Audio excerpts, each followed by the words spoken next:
Now, how is this so? When you are a child, your parents, your peers, your teachers, your uncles and aunts are very anxious to define you. And what they are going to tell you is that you are a free agent.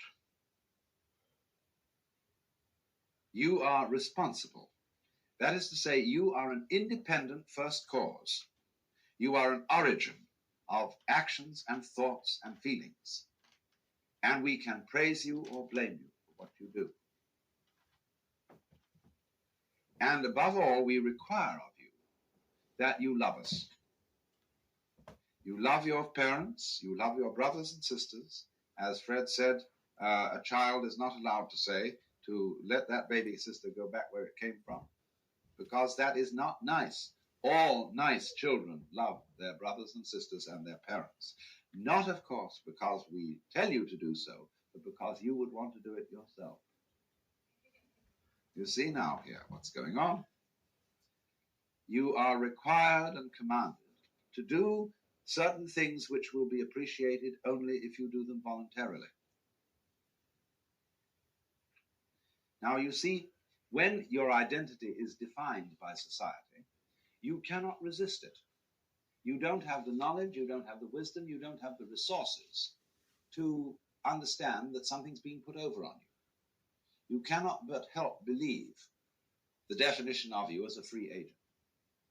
But you believe yourself to be a free agent as a result of not being free. That is to say, of being hopelessly unable to resist society's identification of you. So in the whole sense of our personality, there is a contradiction.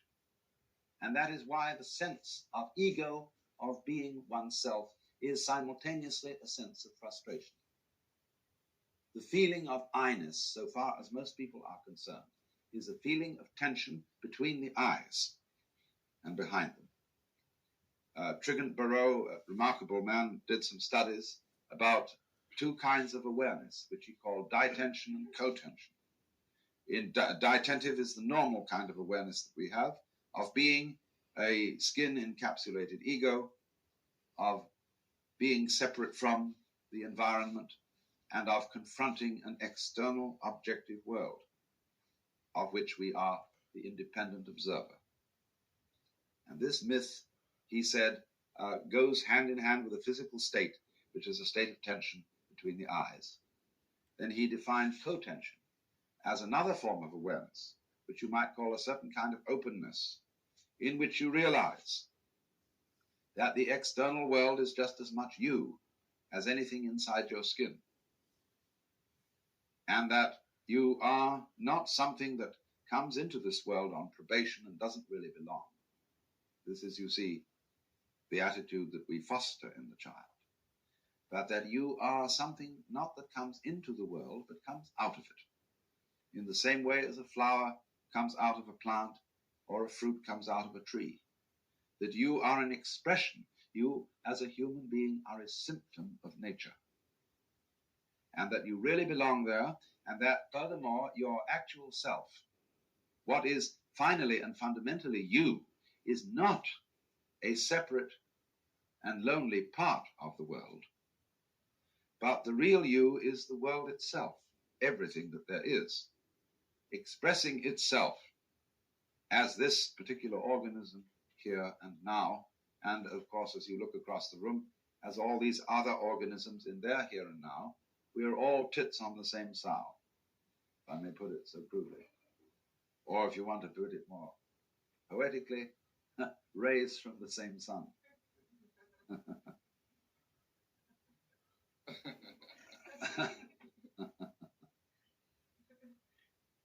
Now, children very often ask their parents, you see, as a result of having been given this funny sense of identity, Mommy, who would I have been if my father had been someone else? This is a very common child's question, because the child gets the message from the parents using the English language, the French language, the German language, or whatever, that I am somewhat in my body, You gave me my body, but who am I to whom this was given? You see? You can say to a girl in our culture, darling, you're absolutely gorgeous. You're so beautiful. And she says, how like a man. All you think about is bodies. I may be beautiful, but that's my parents gave me my body. But I want to be admired for myself and not for my chassis. And this poor girl is a chauffeur. She is alienated from her body. And she doesn't take any credit, doesn't assume any responsibility for being what she is physically, and this is, of course, as much true of men as of women. It is a common cultural attitude. We say, I have a body. We don't say, I am a body. We feel a very sharp distinction, in other words, between our consciousness, which is a kind of focused attention,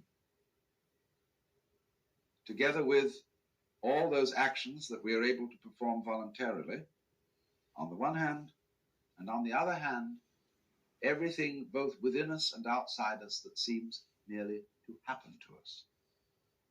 Consider for a moment breathing. Do you breathe or are you breathed? You can feel it either way. If you become conscious of breathing, you get the sense that you are doing it in the same way as thinking or walking. But if you forget about it, it goes on. You don't have to do it at all. That is why breathing exercises are fundamental in all meditation practices in the Orient, because you can understand through breathing and through the experience of breathing that there really is no differentiation between the involuntary experience and the voluntary experience. But when you set up game rules whereby you identify all that you do voluntarily with you and all that happens involuntarily with the other, with what happens to you, and then you put a gulf between these things, not realizing, and this is the secret that is never given away, that self and other are inseparable. Just in the same way that the front and the back of a coin are different but identical. There's all one coin. So in exactly the same way, the experience of self and the experience of other are mutually necessary. You wouldn't know what you meant by self unless you knew other. You wouldn't know other unless you knew what you meant by self. They are therefore polarities, like north and south pole of a magnet. They're inseparable. But that secret doesn't get out because civilized language and thought ignores the fact that all classes, all logical classes, and words are after all labels on classes, are so constructed that they are intellectual boxes, and every box which has an inside also must have an outside. And we think that insides exist apart from outsides, and outsides apart from insides. We don't realize that although they are opposed, they go together. And you see, that is the secret of the whole thing. That is what the child is not let onto. And so instead, the child is defined as a stranger in the earth, and not as a symptom of the earth. And as a result of that, we have the vast, terrifying social problem of alienation, of feeling that the world outside human skins is unfeeling, fully automatic stupidity, which we have to fight and dominate. Otherwise, it will swallow us up and condemn us to the imaginary terrors of everlasting nothingness. Now, I feel in a way that when we say, I wasn't responsible for being born, you know, one of the great problems of psychotherapy today is passing the buck.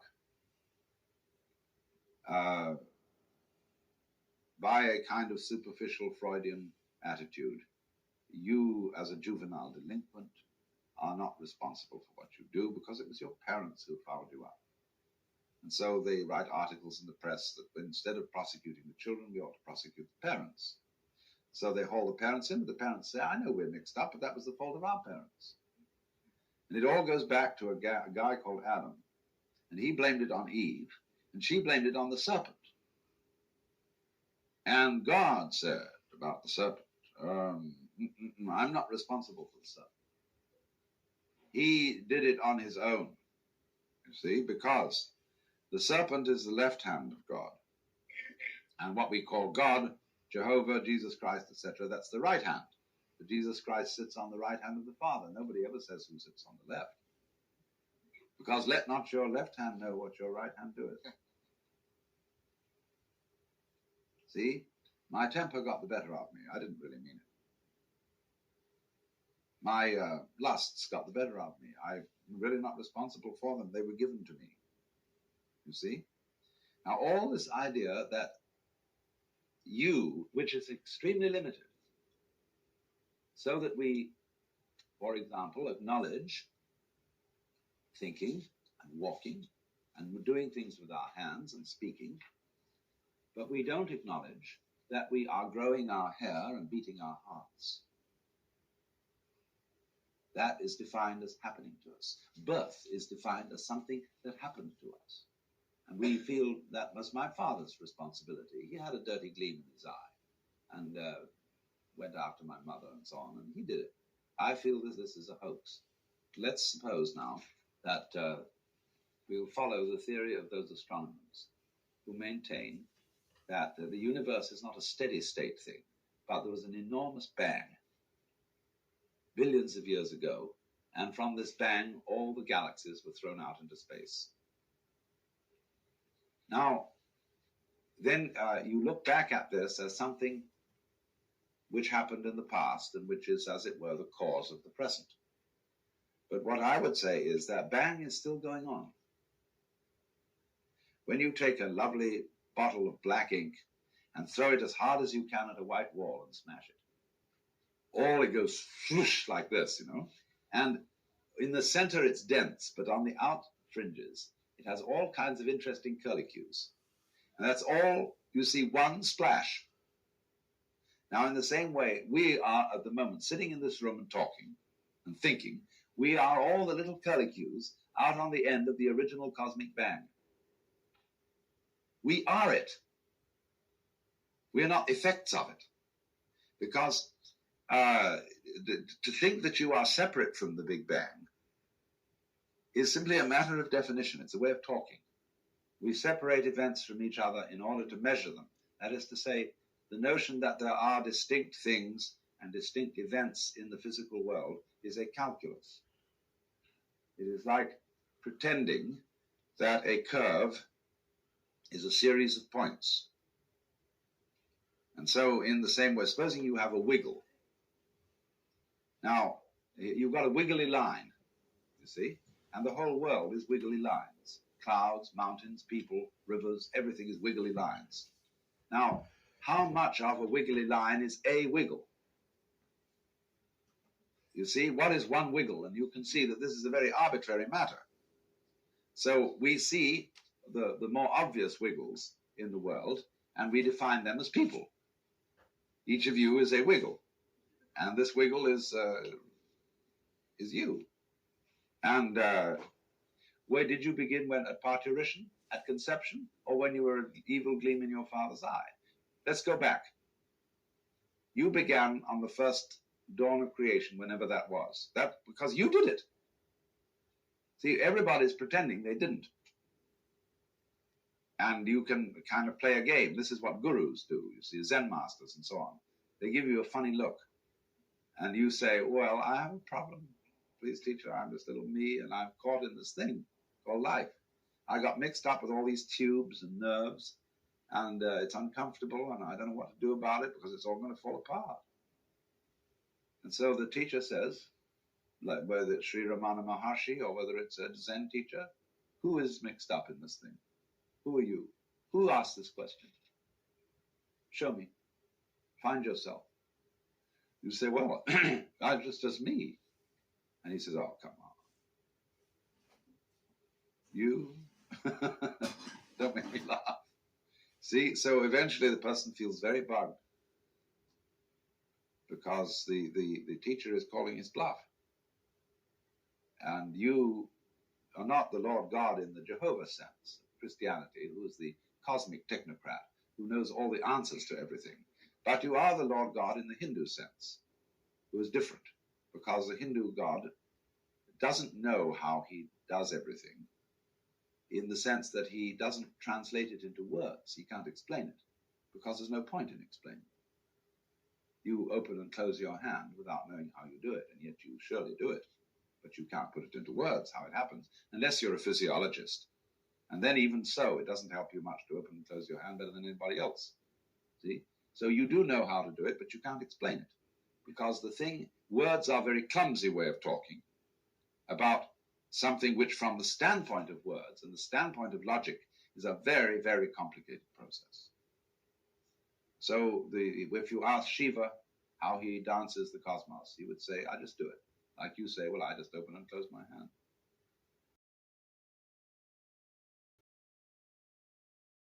You're not Shiva, but you're just this thing called Mary Smith or John Doe, etc. Ha ha. And everybody says, uh-oh, you can't admit that, because, you see, if I did admit that, I would have to be considered responsible, and I would be considered crazy. And I would feel that I really was one with this whole scheme of things. And that's, you see, the secret that we don't let the children know. In all, well, not in all, but in many cultures, initiation into manhood consists precisely in finding that out. They finally get around to saying to you, after all, you know, we've been pretending all this time that you were just this little boy or little girl, but now we're going to let you in on the real story. But not in this culture. That's the problem. In this culture, we do have an initiation into adult life called psychoanalysis. And everybody is ruined by education. And then it can't be helped, because they have to know all the conventions. And just like to preserve beef, you make it salt. And when you're going to cook it, you have to soak the salt out of it. So in the same way, to make a child a tolerable companion, you have to be salted with education. Then when that mixes up all your natural instincts, you have to be psychoanalyzed in order to be straightened out and cured of your education, cured of your upbringing. But the difficulty is, you see, that the assumptions of psychoanalysis and of a good deal of psychotherapy in various types and schools do not include the insight that you are basically the works. They have, in other words, that's simply because, historically speaking, psychotherapy originated in the 19th century and therefore still carries on the 19th century assumptions about the nature of the universe. And all those 19th century assumptions about the universe were a put down. They included the myth, you see, that the universe is actually blind energy. It is essentially stupid. And man's intelligence and man's values and man's consciousness are a fluke in the world. And so this myth is that the world, man, in other words, is not a symptom of the world, like an apple tree is a symptom. An apple is a symptom of an apple tree. But man is a fluke, kind of a joke, chance. And that to be realistic and hard-headed and factual, in other words, a strong man, you must realize that you are caught in this trap and face the facts. So then, for the West at any rate, this 19th century philosophy of man's place in the world and his identity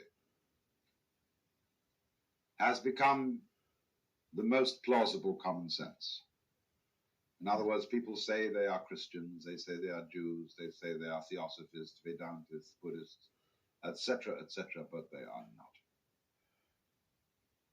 Because they know in their heart of hearts, whatever they choose to believe, that the world is as described in the 19th century myth, because that's become our common sense. If people were Christians, they'd be screaming in the streets. They're not screaming in the streets. A few Jehovah's Witnesses are doing it, but even they are fairly polite when they come to your front door. They show no urgency, really. So they don't believe it, because the plausible myth of our age is the myth of the fully automatic model of the universe, in which man is a fluke, and which he doesn't really belong. He's a chance operation, and when you're dead, you're dead, and that's all there is to it. And that's so plausible that really almost everyone believes in it, without realizing that it is made out of whole cloth. It's nothing but a myth. It's a way of looking at things, a way of striking an attitude. But this is the powerful, powerful idea that governs our children, and that gives us our sense of basic identity, alienation, so that we live always in expectation of a future, which of course never happens. Today's podcast is a co-production with the Ram Dass Be Here Now podcast network. Our theme music is by Zakir Hussain, courtesy of Moment Records, and it's from his Rhythm Experience album.